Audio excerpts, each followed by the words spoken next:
Hi, and welcome to today's podcast with me, Sarah, and James? welcome, James. And today's topic is Operation Mincemeat, which I'll Yeah. be honest, that's James's topic. I don't know much about it other than it was something to do with the Second World War. But James, over to you. Tell me more. Okay, so yeah, Second World War. It's 1943 this is taking place. So we're 4 years into the Second World War. And even though the Allied forces are starting to turn the tide, you've still got the Axis powers, basically Nazi Germany and their friends, Right. have still got vast swathes of territory under their control. So the Allies are looking at their next major objective in Europe, which is the invasion of Sicily, which was going under the name of it was codenamed as Operation Husky. Okay. So the control of Sicily was crucial. It was a crucial stepping stone to getting onto mainland Italy. And you'd want to by doing that, you're then putting more pressure on the Italians and the Nazis and everyone else. Okay. But it was really hinged on the element of surprise. Oh, okay. Well, yeah, you needed surprise to take. I think the first people they sent in were probably the SAS. That's how important it was. So its geographical position meant that the Axis command would be anticipating the landing there. So it was heavily fortified around. It had heavily fortified coastal defences, and there was a lot of troop deployments on the island, waiting for this Allied assault. So what they needed to do, then the Allies needed a huge scale deception to make the enemy think that Sicily wasn't as important as they thought it was. It wasn't going to be what they were aiming for. So in this country, they started thinking of ways of how they could distract them, and that's where Operation Mincemeat came into play. They do have So, funny names, don't they? These. well, I think you have to a certain extent, because if I say to you, I've heard about Operation Mincemeat, you're going to say, well, what does that mean? You've got Yeah, no idea it's what that like a means. code in a way, I guess. If you called it Operation We're Not Attacking Sicily, Yeah. Or think we're that's going to making be a them bit. think we're not going to attack Sicily. Yeah, exactly. Yeah. Yeah. So we had this really goes down to two, say, masterminds Mm. behind Operation Mincemeat. You had a fellow called Ewan Montague, who was a barrister before the war. He was very intelligent.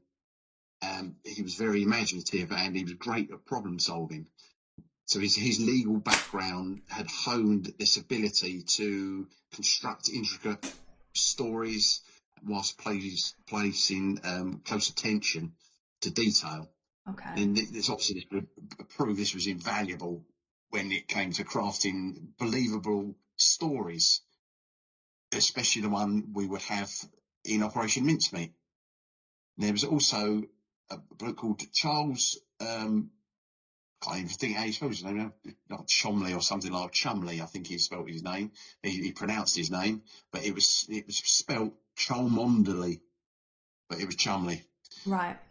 And he was a flight lieutenant in the RAF, like the Volunteer Reserve, and he'd been seconded to naval intelligence. And he was sort of described as an ideas man, and he had quite a whimsical approach. And he was, as well as being unconventional, but very creative.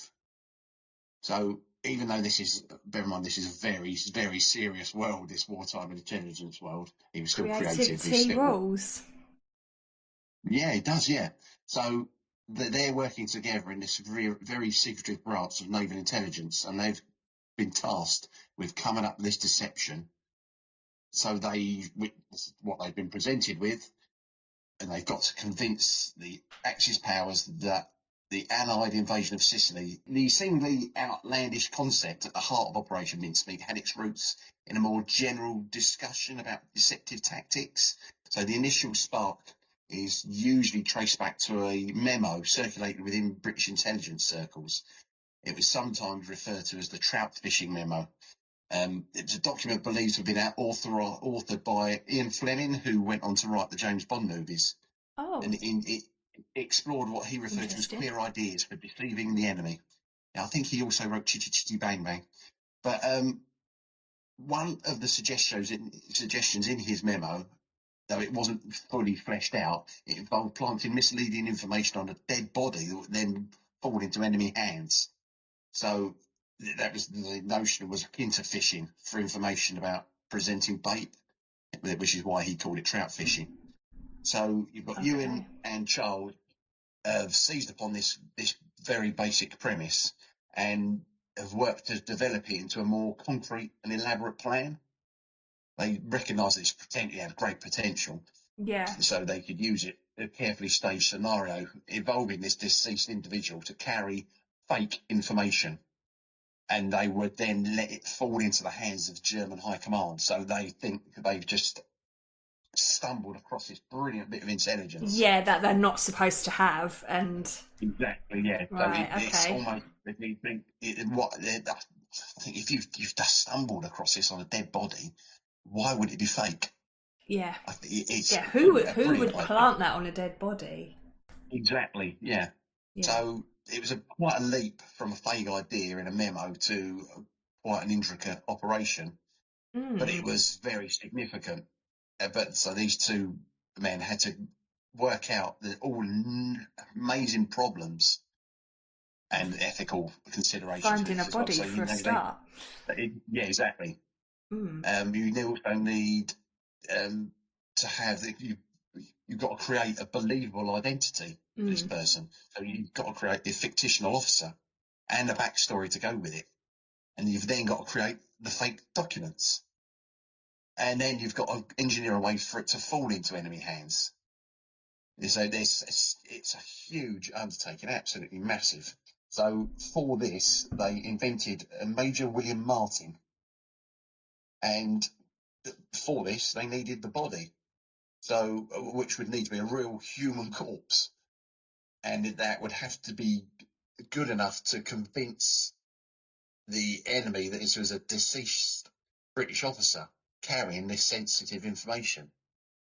That's a very morally complex as well as a logistical challenge Yes. for this operation. This is massive, yeah.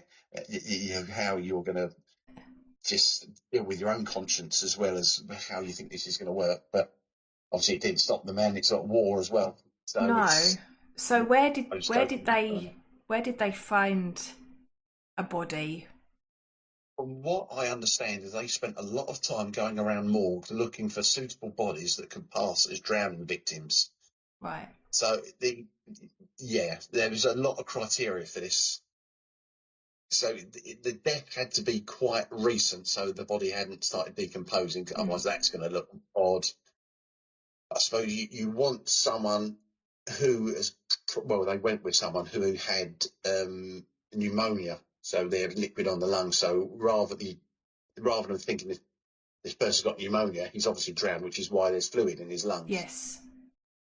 So they had quite a difficult search. They eventually found a body of a Welshman called Glendower Michael, and Okay. he was a homeless fella living in London. He'd say he died of pneumonia and of ingesting rat poison. So it looks like he probably took his own life. Okay. Um, that obviously that bit, the actual death certificate was quite carefully concealed. Yeah. The medical examiner was someone called Sir Bernard Spilsbury, and he played a big part. He played a huge part in the history of forensic science, and obviously in facilitating this body as well. But he was looking for one, so the cause of death was slightly more ambiguous, so it would fit into the operational requirements. Hmm. Must have been Once a it very obviously hard decision to make, though, to just kind of pluck this yeah, random they would, person and yeah, they kind of were, use their body in this way. yeah, they wouldn't. They'd be no way they took it lightly. They would definitely No. been well aware of the gravity of their actions. Mm. But they believed that for the successful Operation Mincemeat, they would have to and would do this to save countless Allied Yeah. lives. I Yeah, imagine that so would have played a big part, it, yeah. it, would have weighed heavily on them, but there is justification. Though, as soon as they got his body, it was treated with respect from start to finish. Well, yeah, he was given this fictitious identity of Major William Martin. He was an acting captain of the Royal Marines, and it was a name that sounded quite credible. And they knew there was, if the Germans found this body and they tried to find ways of checking the validity if this person survived, there was plenty of W. Martins in the British armed services. So if they went to a club or something, they would find W. Martin signed in somewhere. So it was all thought through. Very, very clever, how much they went into doing this. So obviously he couldn't just be a body. He needed to have this believable identity and a proper tangible presence. So anyone examining it would be completely fooled. So they, like Ewan Montague, his whole team went into great detail to craft this backstory and put together a set of personal effects designed to paint this picture of an officer in the Royal Marines. Wow. Everything they did was done with great thought. They got a photograph of one of the MI5 clerks who they thought would look like the kind of woman a Royal Marine officer might be involved with. Where that comes from, I have no idea. But they set her up as a fictional fiancée called Pam, and they got a photo of her. So that could be amongst his belongings. There was a love letter with a sort of a collection of love letters, I think, from Pam, which further reinforced their relationship. They should have had the love letters from someone else just to get everyone confused. Oh my God, yeah, I'm out with it. Just to throw a spanner in the works. Yeah, but it was the letters were sort of thought out and they were filled with everyday concern, with affectionate language. Just to make it feel genuine. They put some theatre stubs in his pockets as well. So these are obviously, it's quite insignificant. There's no sort of wartime links to this thing, but it just looks like he had a social life in London. He's not just appeared. Performance. Yep. There was a receipt for an engagement ring in his pocket when they went into a jeweller's and got this written up. They told him it was for the war effort, but didn't tell him anything else, so they just agreed to do it. There was a bill from a tailor's for a suit he'd had made, which I think they went down the same route with that. So they've given him a religious medal, which was a small silver cross, and it had a letter from his supposed father, added a touch of personal history and faith with it. Obviously he had his keys, like a set of house keys and like personal documents, like a comb as well. They put in their identification papers for the Royal Marines. The other thing they did is they then put a lot of these documents into their own wallets, so they'd walk around with them for weeks, so it had proper wear and tear on it. So it actually did genuine wear and tear as well. Yeah. Not like just dipping it in coffee and burning the edges. It's like literal genuine wear and tear. Yes, I've just gone for a load of ordinary items. They weren't sort of heroic or particularly linked to the war effort. So they weren't suspicious. They were just typical stuff that an officer might be carrying. And hopefully this would create a quite rounded character for Major Martin.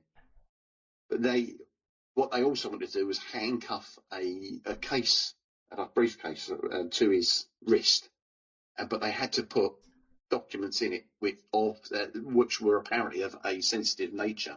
Right. So the first one they went to, they got a letter from Lieutenant General Sir Archibald Nye, who was the Vice Chief of the Imperial General Staff, and that would be written to General Sir Harold Alexander, who was the commander of the 18th Army Group in North Africa.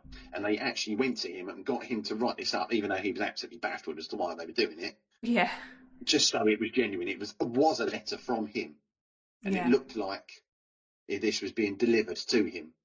Right. So, it was explicitly mentioned in this letter about the planned landings in Greece and Sardinia as the main objectives, and that Sicily was referred to in a way that suggested it was just a secondary or a diversionary target. And that the languages were firm and quite chatty, so it had an air of authenticity to being a private communication between these two senior officers. Right, okay. And there was a there was also a shorter letter in there from Lord Mountbatten, who was the Chief of Combined Operations, and it was also addressed to Andrew Cunningham, Sir Andrew Cunningham. So this letter served to reference the idea of an imminent operation in Greece, and it mentioned the need for specific types of landing craft which would be suitable for a landing in Greece, and the Germans would be well aware of that. Oh, okay. Yeah, very clever. So obviously this then gives it a bit of plausibility because the Yeah. officers involved were real, and they held in high rank. There was also an informal, chatty tone rather than it being very serious. The letters contain enough detail about the supposed Greek and Sardinian operations to appear credible without revealing any genuinely sensitive information about Allied plans. And then also they've mentioned Sicily in a casual, dismissive way. So the letters aim to downplay the true importance that Sicily held to the Allies. And these two letters corroborated each other, so they strengthened this overall deception. And they sort of all carefully, so then once again, they were carefully aged in people's pockets. So Wow. they would be in his briefcase, and they were the bait intended to fool the German high command into believing this false story and hopefully taking away their attention from Sicily. And then, So so much from thought, there, so much work oh, gone into how this. they did keep It's amazing. yeah, it is. It's one of those stories. It's just genius all the way through. How they thought of this, conceived it, and then they get you go into the minutiae of everything. Everything is thought through, rather than just getting a body, putting some letters in it, and then passing it on. It's amazing. It's a brilliant story. So after all this, they then need to drop the body off. Mm. Yeah, with all these vital false documents. How are They they? need to know. Because I imagine as well, this would have taken some time to get all of this together, and how are they preserving the body in the meantime? He was refrigerated. Right. Yeah, he was kept on ice. I think would be the Oh, phrase. okay. So Just similar to I now. think Yeah. yeah, I would assume once they got the body, they knew they needed to hurry up. Yeah. Time was of essence, and I would also assume that all the intricate parts of this operation had got underway well before Before they they found the body. located the Yeah, volunteer, if you yeah. like. So what? Yeah, so they've got the body. They've got all his alleged belongings or his false belongings and these important letters. The next thing they need to do is get him into German hands. So they decided that they would need a submarine. So they found one called HMS Seraph, which was commanded by Lieutenant Commander Norman Jewell. And they get the body of this Glendower Michael dressed up in full uniform with his belongings and his briefcase, and they carefully take him into the submarine in a case on. And from what I understand is they told the crew it was equipment for something else. I can't remember what they said it was now, but as far as they're concerned, it wasn't a body. But in this time, he was stored in this specific metal canister filled with dry ice just to keep him preserved. Right. But the canister was described as being roughly the size and shape of a torpedo tube. So most of the men on there would have been probably thought it might have just been a torpedo. Yeah. So they reached this drop-off point, and the canister was taken up onto deck, and obviously they take the body out, dressed in this full Royal Marines uniform and his life jacket on, his briefcase handcuffed to him, and they lower him into the water. The canister he's in is then taken out into deep water and disposed of, so there's no chance of it then being linked to him or finding its way onto the coast. So this is all under darkness off the coast of Portugal. Under the cover of darkness and operating with complete secrecy. So the captain and the people who are helping to drop the body off are the only ones who know what is actually happening. the submarine goes off on its voyage with the body on it. So the destination was the coast of Huelva, Spain. Right. And it was strategically chosen because Spain, though it said it was neutral, it had a significant German intelligent presence there. Right. The Germans had helped them during their civil war. It was thought that they anticipated that any sensitive documentation found would be passed onto the German High Command, and they also thought the prevailing currents in that area increased the chance of the body washing ashore within a reasonable time frame. So right. yeah, we'll leave it here now. They'll pick it up quite quickly. Yeah. So they've dropped this guy off. So who actually discovers the body? Who finds him? So Major Martin, was discovered on the morning of the 30th of April 1943 by some Spanish fishermen near a town of Punta Umbria, which isn't far from Huelva. So the plan worked very well. Yeah, he ended up where he was supposed to. Yeah. So the fishermen went off and quickly reported this to local Spanish authorities. But then Spain, because they're neutral during the war, they were obligated under international law to investigate the death of this foreign military officer. Mm. And the British naval attaché in Madrid, who was a fellow called Vice Admiral Alan Hilgarth, was informed of the discovery as well. Okay. So, crucially, for the success of Operation Mincemeat, the Spanish authorities, particularly a local naval intelligence officer called Commander Francisco Ruiz Maguire, probably. You probably pronounced that better than I would if I'd been trying to say it. Yeah, I'll call him Frank. It's easier. Yeah. So he showed a considerable interest in this officer and the documents attached to him. So even though he's officially representing a neutral nation, he was known to have pro-German sympathies. Okay. And he allowed German intelligence officers access to the recovered items before they were returned to the British. Perfect. This briefcase. Yeah, exactly. They landed on their feet. Yeah. So the briefcase, which was still secured to the wrist, was carefully opened. The Spanish authorities found the personal effects, which they were meticulously planted, including this photograph of the fiancée and the letters. But they also found these 2 letters between the Allied generals. The German intelligence operatives, including a very seasoned Adler agent called Adolf Klaus, which was easy to pronounce. They were able to examine copies of these documents, and they were really impressed by the apparent authenticity of them. They thought, oh my God, these are genuine. Yeah, they must have thought Christmas had come early. Oh, landed on our feet. Yeah. Yeah. So the British authorities, through this Vice Admiral Hilgarth, were requesting the prompt return of the body and the documents, and they were really getting on. When are we getting these back? They're starting to put pressure on to make it look like they really more wanted genuine. this. Yeah.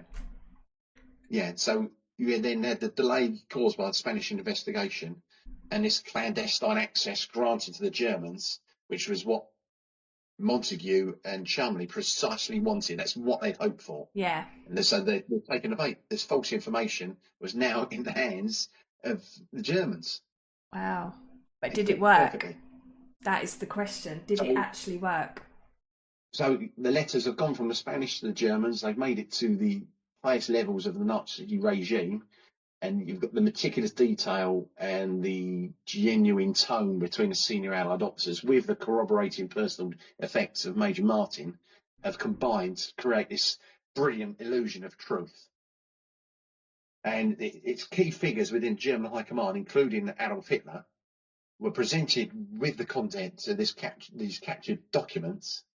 And there's so much of it has gone to them just accepting it as true. So the deception is working. So you had German intelligence had long held concerns about potential Allied landings in Greece, given the historical ties between Britain and Greece, and the strategic importance of the Balkans for the German war effort, because there was lots of access. They had access there to oil and other raw materials.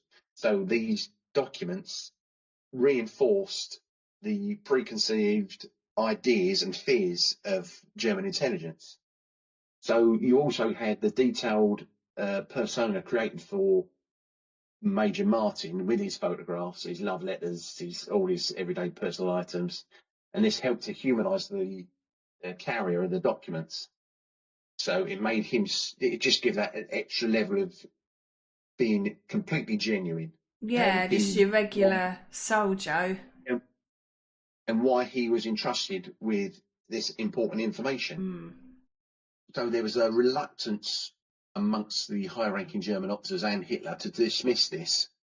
They were really convinced of the authenticity of the documents, and there may have been a reluctance to dismiss such seemingly concrete evidence, especially as it's aligned with these existing anxieties about this theatre of war in the Mediterranean.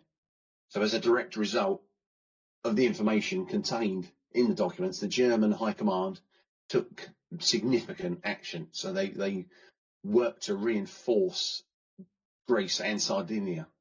They started diverting troops there and panzer divisions to prepare for the Allied landings that they were now anticipating, which also weakened defences in Sicily.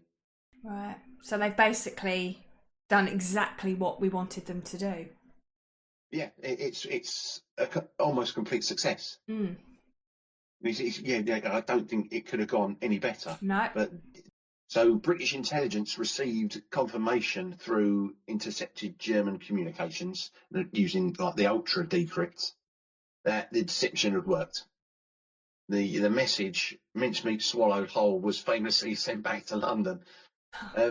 The success of Operation Mincemeat in convincing Hitler and his commanders to redeploy their forces played a huge role in the subsequent Allied invasion of Sicily, and which I said was called Operation Husky. So yeah. on the 9th of July into the 10th, 1943, the Allied forces launched Operation Husky at Sicily, and it was one of the largest amphibious assaults of the Second World War. If you think how big some of those assaults were. Yeah. It involved huge numbers of troops and ships and aircraft, and the landings took place along a huge stretch of the southern and eastern coasts of the island. The invasion force comprised the British 8th Army under Sir Bernard Montgomery, who was general, and as well also the German 7th Army under Lieutenant General George Patton, or Lieutenant General as they would have said. And they faced a combined Axis force of German and Italian troops in Sicily. But due to Operation Mincemeat, the German High Command was convinced that this Allied invasion was actually going to Greece and Sardinia. So they redeployed tons of troops and equipment and armoured divisions into Greece and Sardinia. So Sicily was left with a relatively weaker defensive And then force. we come sneaking over to Sicily instead. Yes, I know, it's just not cricket. No. So the Allied forces still faced it. They still had resistance. They still had to fight their way on there. Yeah. Mostly from German units on the island. Mm-hmm. The initial landings were met with less opposition in key sectors than they definitely would have been. Yeah. And the element of surprise, significantly enhanced by Germans' misdirection, allowed the Allies to establish a really firm foothold and rapidly push inland. The impact of Operation Mincemeat on Operation Husky is widely acknowledged by historians. It's huge. The deception is absolutely massive. Obviously, as you said, there was reduced German troops strength in Sicily, all because they'd moved their troops. And they had this increased element of surprise, massively important. Wow. So it wouldn't have worked. One wouldn't have worked without the other. They kind of went hand in hand, really. Yeah. So Operation Husky would have gone ahead. It just would have cost more lives. It would have taken longer, and there's no guarantee it would have been the success it was. Who was the real hero behind all this, though, when you think about it? So at the heart of this operation is the story of Glendower Michael, that's homeless Welshman, whose body was to carry the deception. His identity was unknown for years. and he remained an unsung figure in this operation, this incredible tale. While his involvement was unwitting, he didn't know what was going to happen. His body played this huge role in this major turning point of the war. That in a strange twist of fate, under the guise of Major William Martin, he received dignified burial with military honours in Huelva in Spain, which would have been a stark contrast to the obscurity of his life and the death. And, I don't know what sort of funeral he would have got here. He's a dead homeless Thrown man. in a pit, probably. Yeah. I shudder to think. But the intended consequence highlights just how complex and often paradoxical the nature of wartime operates. So in the years since the war, the story of Operation Mincemeat has been told and told and told again. There was the book, Owen Montague was behind a lot of this, wrote a book called The Man Who Never Was, which has spawned several films. And it's almost, it does feel like it's an improbable story, even though it's true. Yeah, it kind of sounds like a script for a film almost, but it actually happened. It actually happened, yeah. Wow. It's a powerful reminder of the complex moral landscapes of warfare. Yeah. And the extraordinary measures that people take to ensure victory. Wow. Well, and that's Operation Mincemeat. That was something I had very vaguely heard of, but all I knew about it, like I said at the beginning, all I knew about it was that it was something to do with the Second World War, and that was it. And you were right. So that was enlightening. Thank you for that. Yeah, it's if anyone can ever get hold of that book, The Man Who Never Was, it's well worth a read. It's really good. Oh, okay. I'll have to read it again. Keep a lookout for that. Brilliant. Well, thank you for listening, and we hope you enjoyed the podcast. And just remember, we're not experts, just two amateurs muddling through history. Thank you for listening to the We're Not Experts History Podcast. You can find us on Instagram at We're Not Experts Podcast, where you will also find our link tree on the profile page. If you enjoyed the podcast, please give us a like on whichever app you listen to and share with your friends.